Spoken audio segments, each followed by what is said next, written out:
Reforço Betel, só a educação liberta. E panificadora Bom Deguste Delicatessen oferecem Jornal Mundial. Olá, boa noite. Boa noite. O Banco Central decreta a liquidação do Banco Pleno e do Pleno DTVM, que faziam parte do conglomerado do Banco Master. Funcionários da Receita Federal e do SERPRO são afastados dos cargos depois de uma operação sobre a suspeita de vazamentos de dados de ministros do Supremo. O presidente Lula sanciona um reajuste para servidores da Câmara, do Senado e do TCU e veta penduricalhos. Na Suíça, termina o segundo dia de negociações sobre a guerra na Ucrânia. Equipes de resgate procuram por 9 esquiadores desaparecidos após uma avalanche na Califórnia. No último dia de carnaval no Brasil, a Mocidade Alegre é a campeã do Grupo Especial de São Paulo com uma homenagem ao legado da atriz Léa Garcia. 4 escolas do Grupo Especial na Sapucaí encerram a última noite de desfiles no Rio, com destaque à religião afro-caribenha e homenagens a ícones da cultura brasileira. E católicos de todo o Brasil celebram a Quarta-feira de Cinzas, data que marca o início da Quaresma. Agora no Jornal Mundial.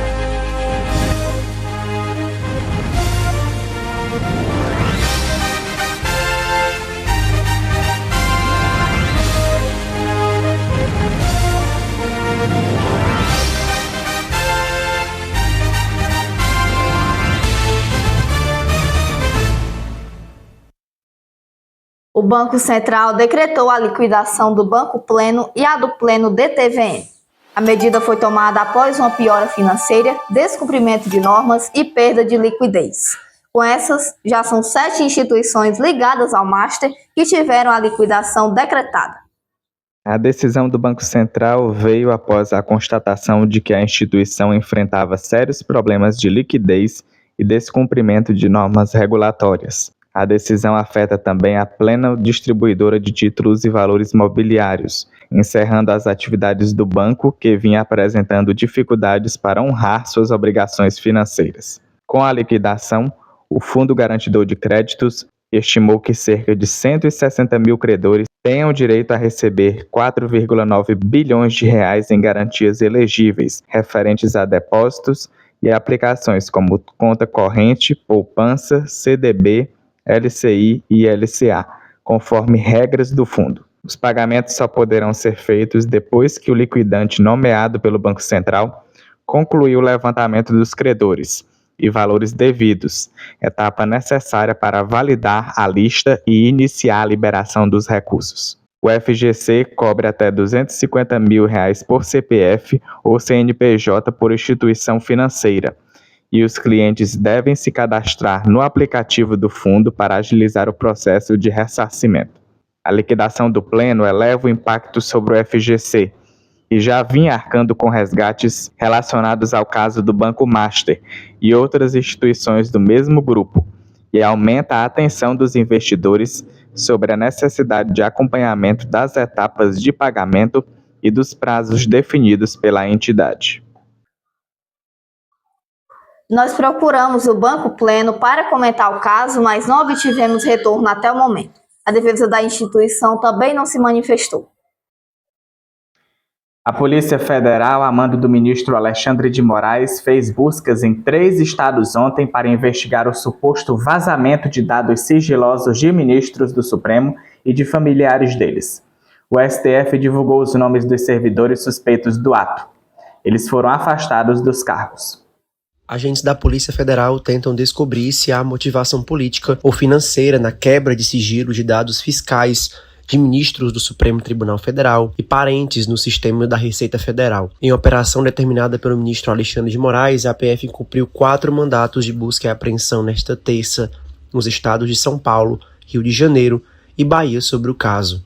Os alvos trabalham na Receita Federal e são suspeitos de vasculhar e vazar informações fiscais. Um deles é o servidor do SERPRO, cedido ao órgão em que trabalha no Rio de Janeiro. Ele teria acessado dados de Viviane Barce de Moraes, esposa do ministro Alexandre de Moraes. A Receita confirmou ter detectado desvios no acesso a dados em auditoria e enviado ao Supremo Tribunal Federal. Inicialmente não há indicações de caráter político, mas as informações coletadas pelo órgão não seriam suficientes para entender a motivação do vazamento e há limitações da Receita para investigar o caso. O Supremo Tribunal Federal afirmou em nota nesta terça que investigações iniciais identificaram diversos e múltiplos acessos ilegais ao sistema da Secretaria da Receita Federal do Brasil para a coleta de dados sigilosos de ministros da Corte, do Procurador-Geral da República e de seus familiares. Também teria sido constatada a entrega de dados a terceiros. A nota divulgada pela Secretaria de Comunicação Social do Supremo menciona trechos do parecer da PGR, a Procuradoria-Geral da República, enviada ao ministro Alexandre de Moraes. Segundo Paulo Gonet, procurador-geral, os dados sigilosos foram explorados de forma, abre aspas, fragmentada e seletiva, para produzir suspeitas artificiais contra autoridades públicas. Os acessos ilegais teriam sido feitos pelos servidores da Receita Luiz Antônio Martins Nunes, Luciano Peri Santos Nascimento, Ruth Machado dos Santos e Ricardo Mansato de Moraes. Nos próximos dias, eles deverão prestar depoimento à Polícia Federal, que prosseguirá nas investigações. O Supremo Tribunal Federal divulgou nesta terça-feira os nomes dos 4 servidores que foram alvos da operação da Polícia Federal, suspeitos de vazarem dados de autoridades, entre elas de familiares de ministros da Corte. Segundo o STF, os servidores são Luiz Antônio Martins Nunes, técnico da Serpro, lotado na delegacia RFB no Rio de Janeiro. É servidor público desde 1981. Luciano Peri Santos Nascimento, técnico do Seguro Social, lotado na delegacia de Salvador. É servidor público desde 1983. Ruth Machado dos Santos, ela é técnica do Seguro Social, lotada no Seguro Social em Santos, São Paulo. É servidora pública desde 1994. E Ricardo Mansano de Moraes, auditor fiscal da Receita Federal, lotado na delegacia RFB em São José do Rio Preto, também em São Paulo. Ele é servidor público desde 1995. Os mandatos foram cumpridos nos estados de São Paulo, Rio de Janeiro e Bahia. A operação foi autorizada pelo ministro Alexandre de Moraes, do Supremo Tribunal Federal, que atendeu a uma solicitação da Procuradoria-Geral da República.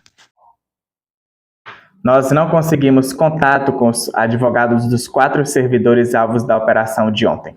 O Sindifisco, que é o Sindicato dos Autores Fiscais da Receita, disse que os envolvidos devem ter direito à ampla defesa. A Unafisco, que também representa auditores fiscais, disse que sanções cautelares extremas exigem fundamentação robusta e lastro probatório consistente. A União das Associações Europeias de Futebol abriu uma investigação por insultos racistas proferidos pelo argentino Gianluca Bresciani ao jogador brasileiro Vini Júnior. A UEFA anunciou nesta quarta-feira a abertura de uma investigação sobre as acusações de comportamentos discriminatórios contra Vinícius Júnior. Na véspera, o brasileiro denunciou insultos racistas do argentino Gianluca Bresciani após marcar o gol da vitória por 1-0 do Real Madrid sobre o Benfica pela Liga dos Campeões. Na comemoração, o camisa 7 merengue dançou diante dos torcedores portugueses, o que provocou uma discussão acalorada entre vários jogadores e rendeu um amarelo ao brasileiro. Quando a partida parecia que ia reiniciar, Vinícius correu até o árbitro, apontando para Bresciani, aparentemente para dizer que o jogador argentino, com a boca tapada pela camisa, o havia chamado de macaco. Após 10 minutos de paralisação, o árbitro retomou o jogo sem qualquer punição. O assunto chegou a ser debatido na coletiva de imprensa dos técnicos após o apito final. Tenéis que perguntarle ao jogador del Benfica que le ha dicho a Vinícius. Temos de perguntar ao jogador do Benfica o que foi que ele disse a Vinícius. Acho que todos aqui, na verdade todos no mundo do futebol, merecem uma resposta a essa pergunta. É tudo o que posso dizer. Para nós, tolerância zero para o racismo. Não podemos permitir que esse tipo de coisa aconteça num campo de futebol em 2026. E não podemos permitir que coisas assim passem em um campo de futebol em 2026. A única coisa que digo eu A única coisa que eu digo é que isto acontece em tantos estádios, sempre o mesmo problema, portanto há mesmo qualquer coisa que não está bem. Eu me limitei a dizer ao Vinícius, marcastes um gol extraordinário, algo de outro mundo, por que foi comemorar assim? Por que celebras assim? No Instagram, Vini Júnior comentou que os racistas são acima de tudo covardes, precisam colocar a camisa na boca para demonstrar como são fracos. O francês Kylian Mbappé, colega de Real Madrid, afirmou que Bresciani não merecia jogar a Liga dos Campeões. Outras personalidades do mundo do futebol e entidades como a CBF também se posicionaram em uma nova onda de solidariedade a Vinícius contra o racismo. Na Suíça, o segundo dia de negociações sobre a guerra entre Ucrânia e Rússia terminou com avanços que não foram detalhados. Os negociadores ucranianos e russos concluíram nesta quarta-feira o segundo dia de conversações em Genebra com mediação dos Estados Unidos. Kiev mencionou avanços sem dar mais detalhes. Estamos focados em trabalhar nas principais disposições necessárias para finalizar o processo. Este é um trabalho complexo que exige alinhamento entre todas as partes e tempo suficiente. Há progresso, mas nenhum detalhe pode ser divulgado nesta fase. A Rússia também não divulgou detalhes das reuniões que buscam encerrar o conflito mais violento na Europa desde a Segunda Guerra Mundial. As negociações terminaram depois de apenas 2 horas, um período bem menor do que as 6 horas de reuniões de terça-feira. O presidente ucraniano Volodymyr Zelensky disse que as posições de Kiev e Moscou continuam divergentes em pontos cruciais. O governo dos Estados Unidos pressiona para obter o fim da guerra, que deve completar 4 anos na próxima semana, mas não consegue negociar um acordo entre Moscou e Kiev sobre a questão territorial. Um negociador russo afirmou que a próxima reunião acontecerá em um futuro próximo, mas não disse em qual data. O Congresso do Peru destituiu o presidente interino José Herri por má conduta funcional e falta de probidade para exercer o cargo. Ele foi afastado após 4 meses de mandato. O Congresso do Peru destituiu nesta terça-feira o presidente interino José Herri por má conduta funcional e falta de idoneidade para exercer o cargo, após um julgamento político. Herri, o 7º chefe de Estado peruano em 10 anos, foi removido do cargo ao qual chegou como presidente do Congresso em outubro de 2025. O parlamento vai eleger nesta quarta-feira um novo chefe do Legislativo, que assumirá automaticamente a presidência interina do Peru até 28 de julho. Herri foi presidente do Congresso até que, em 10 de outubro, substituiu na presidência Dina Boluarte, destituída pelo parlamento em um julgamento político relâmpago, no qual se alegou sua incapacidade de resolver uma onda de extorsões e assassinatos por encomenda. A destituição de Herri, de 39 anos, e cujo mandato terminaria em julho, ocorre a poucas semanas das eleições gerais de 12 de abril. Depois de um início marcante, com aprovação de quase 60% nas pesquisas devido ao impulso dado à luta contra o crime organizado, a popularidade de Herri caiu para 37% em fevereiro. As críticas surgiram quando o Ministério Público abriu em janeiro uma investigação preliminar por suposto crime de tráfico de influência e patrocínio ilegal de interesses, após vir à tona um encontro com um empresário chinês que faz negócios com o governo. Nesse encontro, Herri compareceu encapuzado. Sua situação se complicou na semana passada com outra investigação por tráfico de influência, diante de sua suposta intervenção na contratação de 9 mulheres em seu governo. Os Estados Unidos informaram que mataram 11 supostos narcotraficantes em novos ataques contra lanchas no Caribe e no Pacífico. 3 ataques no Pacífico e no Caribe contra lanchas de supostos narcotraficantes resultaram na morte de 11 pessoas, informaram as Forças Armadas dos Estados Unidos nesta terça-feira. O Comando Sul publicou na rede social X que os ataques ocorreram na segunda-feira e deixaram 4 mortos na primeira embarcação no Pacífico Oriental, 4 na segunda embarcação, também no Pacífico Oriental, e 3 na terceira embarcação no Caribe. Os Estados Unidos iniciaram a campanha contra essas supostas narcolanchas em setembro e desde então mataram pelo menos 140 pessoas em cerca de 40 ataques. O governo do presidente americano Donald Trump insiste que está em guerra contra supostos narcoterroristas que operam na América Latina, mas não apresentou provas conclusivas de que as embarcações que têm como alvo estejam envolvidas no tráfico de drogas, o que gerou um acalorado debate sobre a legalidade das operações. Especialistas em direito internacional e grupos de direitos humanos afirmam que os ataques provavelmente constituem execuções extrajudiciais, já que aparentemente tiveram como alvo civis que não representam uma ameaça imediata aos Estados Unidos. O governo americano lembra que as operações realizadas durante décadas contra supostos jihadistas em países como Iêmen, Somália ou Síria também atacavam os alvos sem que eles representassem uma ameaça iminente. A seguir, como foi a última noite de carnaval em São Paulo e no Rio? A celebração da quarta-feira de cinzas que marca o início da quaresma.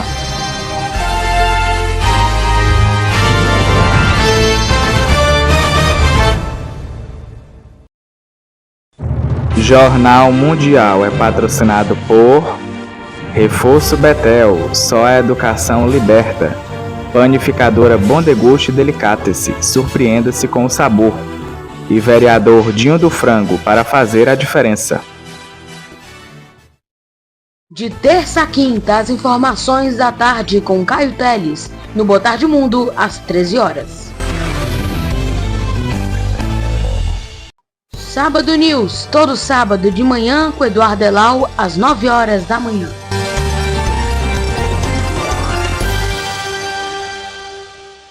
Revista do Domingo, seu noticiário no domingo com Clara Bezerra, às 19 horas.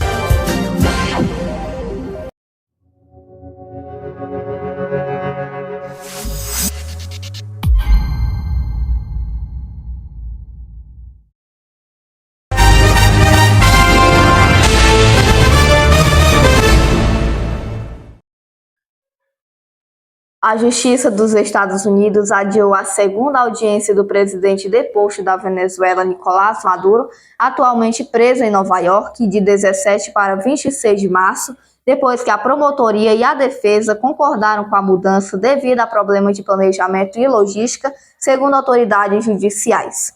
A sessão será realizada em um tribunal de Manhattan e contará também com a presença da esposa dele, Cília Flores, que enfrenta acusações no mesmo processo relacionado a um suposto tráfico de drogas, após Maduro ter se declarado inocente na primeira audiência em janeiro.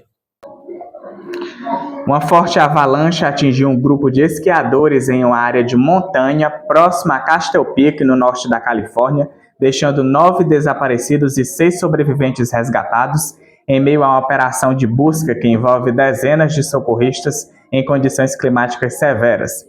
Os sobreviventes estão abrigados e em comunicação com as equipes, enquanto as buscas continuam em meio a risco de novas avalanches. O YouTube enfrentou uma interrupção global na noite de ontem que impediu usuários de acessar vídeos e navegar normalmente na plataforma. O erro foi reportado por centenas de milhares de pessoas em vários países, incluindo o Brasil, e afetou tanto o site quanto os aplicativos como o YouTube Music e o YouTube Kids. Horas depois, a empresa anunciou que o problema foi resolvido e os serviços voltaram ao normal, atribuindo a falha a um erro do sistema de recomendações. O presidente Lula sancionou hoje o reajuste para servidores do Legislativo e vetou penduricalhos que poderiam ultrapassar o teto constitucional.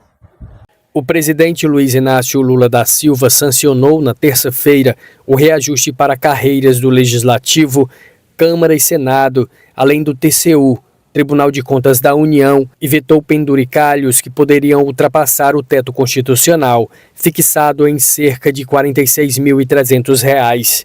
A medida foi publicada em edição extra do Diário Oficial da União desta quarta-feira.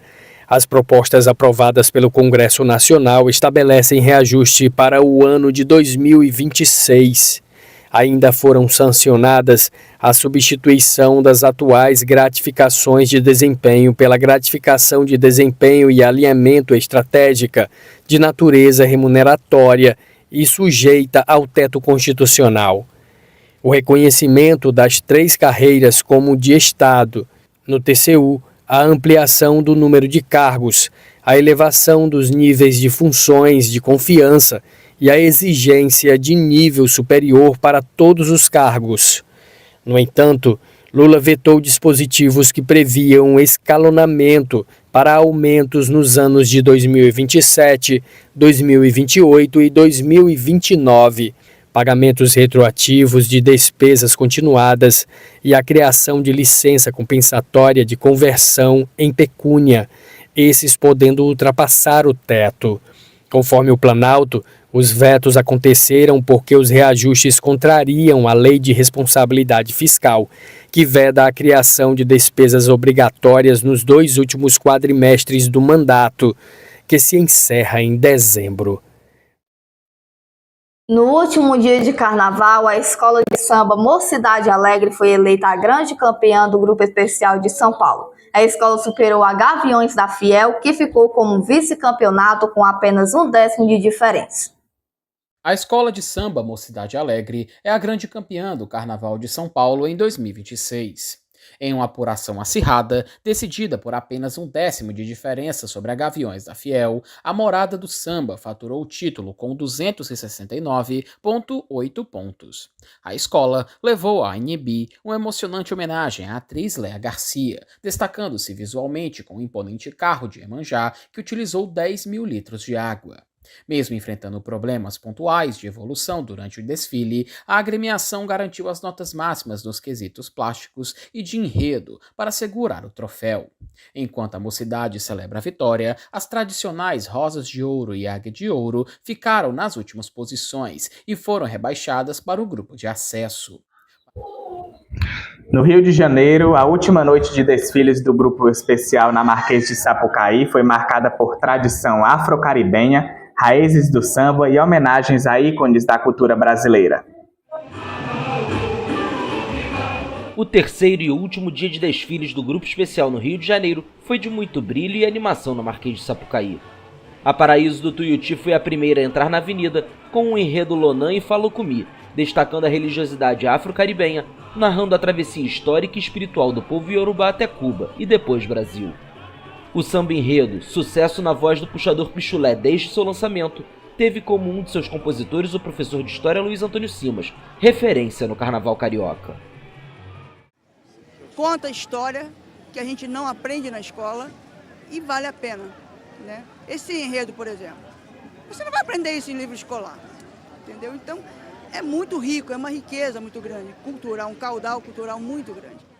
Na sequência foi a vez da Unidos de Vila Isabel homenagear Heitor dos Prazeres com o enredo Macumbembê Samborembá, Sonhei que um sambista sonhou a África. O tributo foi mais do que merecido, já que o pintor, cenógrafo, cantor e compositor também esteve na fundação de 5 escolas de samba: Mangueira, Portela, Unidos da Tijuca, Vizinha Faladeira e Deixa Falar. A terceira agremiação no Sambódromo na noite de terça para quarta foi a Grande Rio. A Verde, Branco e Vermelho de Caxias desfilou sob o enredo A Nação do Mangue, abrindo espaço para falar sobre o movimento Mangue Beat, surgido em Recife no início dos anos 1990, misturando ritmos regionais como o maracatu e o coco com rock, hip hop, reggae e música eletrônica. Fechando a noite e o Carnaval Carioca, o Salgueiro prestou um tributo a Rosa Magalhães, morta em 2024, com o enredo A Delirante Jornada Carnavalesca da Professora que não tinha medo de bruxa, de bacalhau e nem do pirata da perna de pau. A carnavalesca com mais conquistas da história da Marquês de Sapucaí somou 7 títulos em seus mais de 50 carnavais. O desfile foi repleto de referências aos trabalhos da professora matriarca do Sambódromo, que comandou o carnaval de 12 escolas de samba ao longo de sua carreira. A apuração acontece nesta quarta-feira de cinzas e as 6 melhores avaliadas voltam à avenida no sábado para o desfile das campeãs.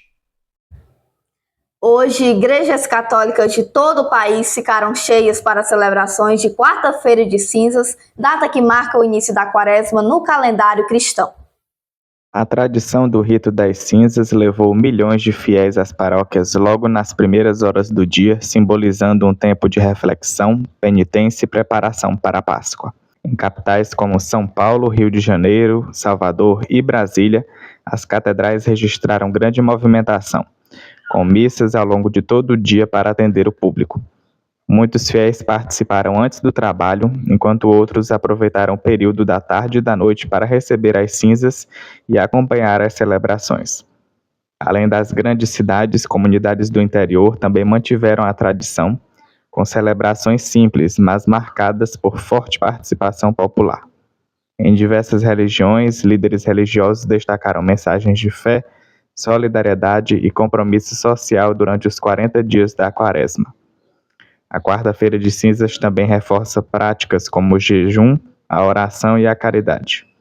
Para a Igreja Católica, o período é o convite à mudança de atitudes e à aproximação com Deus, preparando os fiéis para a celebração da Páscoa, uma das datas mais importantes do cristianismo. Em algumas dioceses também foi lançada a Campanha da Fraternidade 2026, iniciativa anual que propõe reflexões sobre temas sociais e mobiliza ações concretas nas comunidades. A expectativa é de que, ao longo das próximas semanas, as paróquias promovam encontros, momentos de oração e atividades solidárias em todo o Brasil. Quanta fé, hein? Sim, muito lindo de se ver. O Jornal Mundial de hoje termina por aqui. Para rever nossas reportagens, volte o vídeo aqui no YouTube e não esqueça de seguir nossas páginas lá no Instagram. Boa noite para você. Se inscreva no canal e deixe o seu like. Boa noite e até amanhã.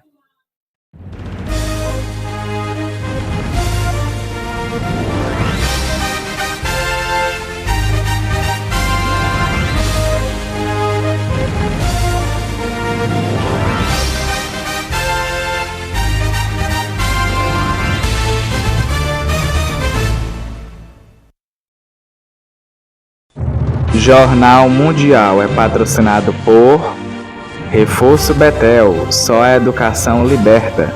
Panificadora Bom Deguste Delicatessen, surpreenda-se com o sabor. E vereador Dinho do Frango, para fazer a diferença.